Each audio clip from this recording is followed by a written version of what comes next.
Бұл жерде талаш мәселе жаралған емес. Жергілікті ел дағын су бергенге қарсылығы жоқ. Мәселе болғанымыз Өзбек мемлекетінің домады жоқ шекара бойынша. Шекара мәселесі естер мезгілінде тақталған.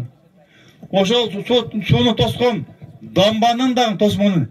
Жарымы Қырғыз мемлекетінің меншігі болып есептеледі туғандар. Қырғыз тарауында екі гез құрылған. Судағын жер байлық, жер бұл Қырғыз мемлекетінің, Қырғыз елінің меншігі. Біз өзіміз үшін жер деп шығып отқан жоқпыз. Бізге жердің керегі жоқ. Біз мұна ұшыл құр жерде шашатамыз, біз жашай береміз. Біз ұшуға мақұлбыз. Бірақ бұл жерлер бардық Қырғыз мемлекет меншігі. Егер биліктегілер айтқан жерді берсек, біз азыр бұлар бізге емен дейді. Біз де 908 горизонтальдан сөйлесу иретінде сөйлесу жолменен 900-ға түсірдік дейді. Бұл 40 жыл жалған. 908-ге ешқашан шықпайды. Дамбанынан биіктігі жетпейді аға туғандар. Ең биік көтерілген жер, мұна солар көріп тұрсаңыздар, желектері байлап қойдық.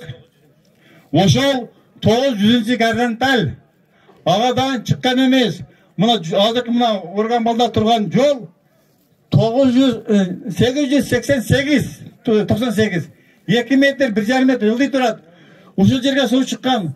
Ушыл жерге су шыққанда мұна тұрған дарақтар айдың етегіне кіріп барады.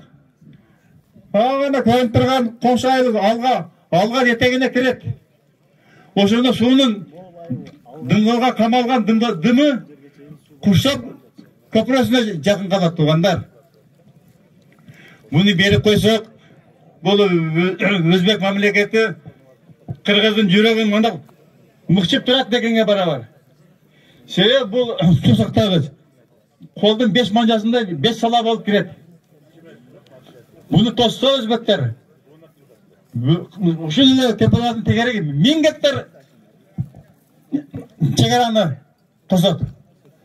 Бұрмадан отыртыш 1000 гектар, 1000 километрге барып қалады туғандар. Бұл немесі талашы жоқ жерде бұл екі жігіт неге беруге қызықтар болады. Ең таңқалыштысы тез арада береміз деп атшады. Бұл Қырғыз мемлекетіне, Қырғыз еліне болған шыққыншылық да білеміз біздің ел. Бұл шыққыншылық Қырғыздың туына балта чапқандық менен барабар. Егер бұл жерді берсек, ұшылдаған су астында тұрған жер болады.